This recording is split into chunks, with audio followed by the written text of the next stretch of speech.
Sampurasun. Assalamualaikum warahmatullahi wabarakatuh.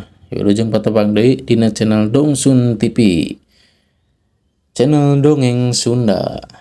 Dina waktu sayeuna simkuring aya hiji cariyos anu judulna Amarilis 202. Ieu cariyos teh karya Siti Hawa Intan Diani Fitri anu paratos dimuat dina majalah Mangle edisi Puring-Puringkak nomor 2855. Kapamirsa sadayana anu kagungan cariyosan menawi pangalamanana tanapi dongengna mangga tiasa dikintungkeun ka simkuring ke insyaallah ku simkuring baris didongengkeun dina channel Dongsun TV. Hatur nuhun anu satia manco dina ieu channel. Mudah-mudahan kasayanana digentosan ku Allah Subhanahu wa taala sareng anu nuju teu damang mudah-mudahan dipaparinan kasehatan sareng anu nuju aya maksad mudah-mudahan pamaksadanana digampilkeun ku Allah Subhanahu wa taala sareng digampilkeun milik rezekina amin ya Allah ya rabbal alamin. Ayo cuang kana cariosna wae anu judulna Amarilis 202. Wilujeng ngadangukeun, wilujeng leleson. Mangga prung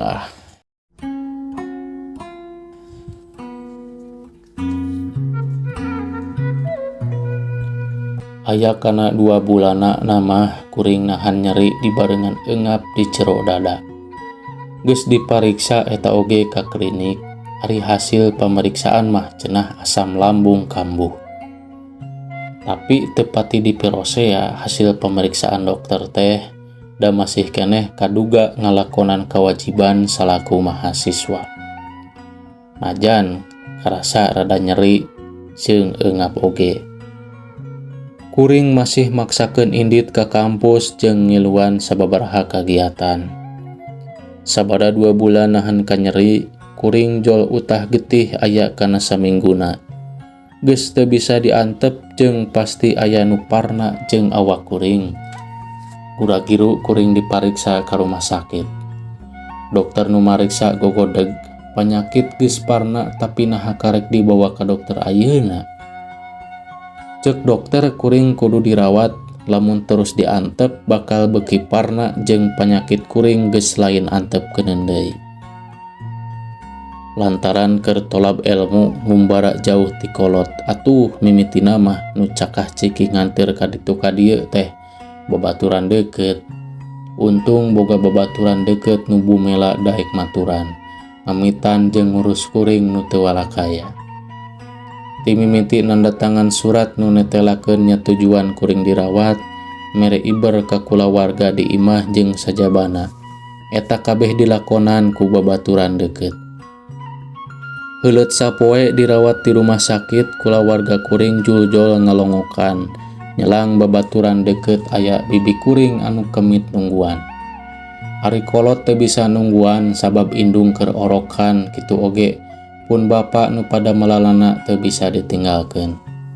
Untung aya bibi kuring nu nyelang jeung bisa nungguan kuring.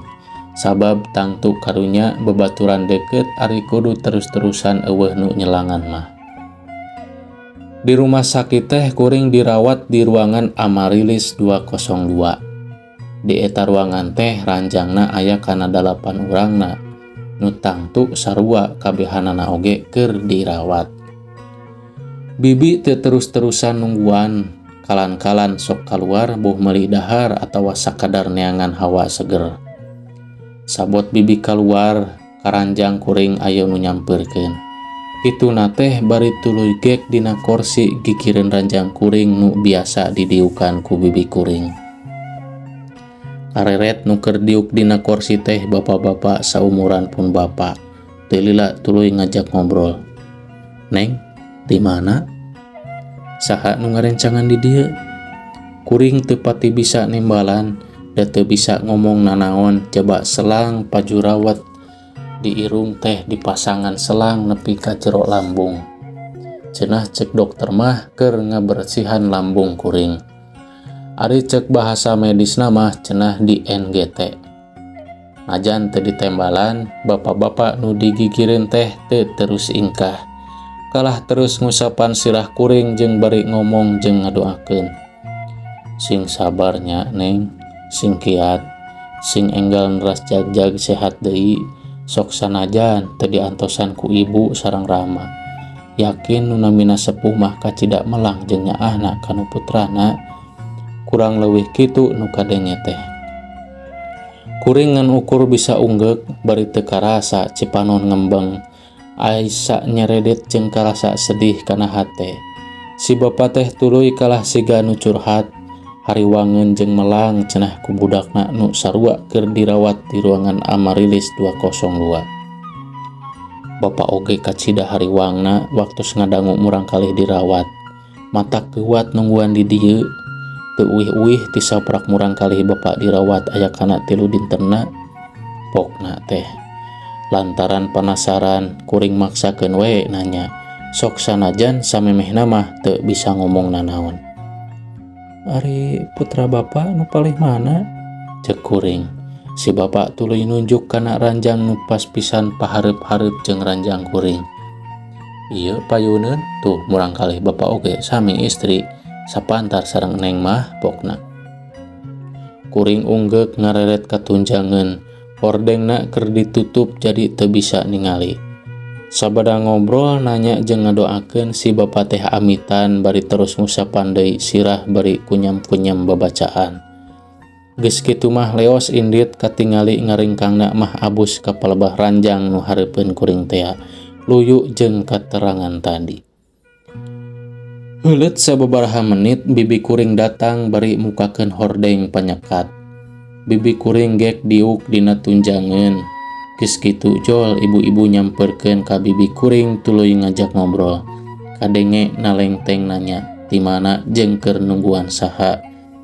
Jawab bibi kuring, "Nuju ngantosan pun alo, da mamahna nuju gaduh orok nembe 10 sasi janten teu tiasa ngantosan di dieu." Bibi teh malik nanya nu sarua, jawab si ibuna, "Aldi mah ngantosan murang kalih ieu teh. Sami murang kalih abdi oge diantosan teh ku abdi sareng ku emangna we seuleuh gentosan, da pepana tos pupus nembe pisan aya kana 2 sasihna kapengker." Ngadenge kitu kuring ngagebeg jeung rewas naker. Ari nu tadi ngobrol jeung kuring saha? Apan cenah mah bapana nu keur dirawat di ranjang nu aya di hareupeun kuring. Lantaran kacida panasaranana, kuring maksakeun menta tulung ka bibi hayang dianteur ka cai. Sabot ka cai luak liuk ngareretan ranjang pasien. Boleh teu kapanggih bapa-bapa nu tadi nepungan kuring teh. Kabeh nu aya di ruangan rata-rata awewe, boh nu gering, boh nu kemitna. Nu dirawat budak ngora jeung sapantar jeung kuring mah ukur nu ranjangna hareupeun pisan kuring. Meunang saminggu leuwih kuring dirawat, boleh tetepung deui jeung bapa-bapa nu kungsi ngadatangan teh. Saenggeus jag-jag jeung geus bisa mulang, kuring kabeneran bareng jeung pasien nu aya hareupeun ranjang kuring. Kaluar ti rohangan kamar Amarilis 202 teh bebarengan. Panasaran disidik-sidik, bari sasalaman beuki ngagebeg dan asa sarimbag jeung bapa-bapa nu kungsi ngadatangan teh. Bari masih ngemu kepanasaran jeung ting sariak bulu punduk. Kuring ngan bisa macakeun jeung ngirim Al-Fatihah keur bapana manehna nu cenah 2 bulan ka tukang maot. Pamugi ditampi iman jeung Islamna dicaangkeun di alam kuburna. Tiap inget ka bapa-bapa nu ngadatangan di rumah sakit di rohangan kamar Amarilis 202 betul muringkak. Saha nu harita ngadatangan kuring teh? Kuring teu manggih jawaban. Tabetus oge kanu sejen. Disedem we jadi catetan kuring pribadi. Sok sieun jadi ngaburabahkeun pikiran mun apal naon sabenerna nu nepungan teh.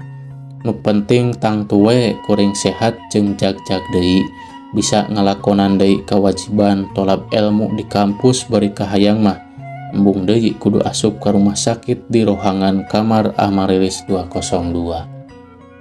Sakitu pamirsa, panginten ieu judul teh anu dongeng nu judulna Amarilis 202 karya Siti Hawa Intan Diani Fitri.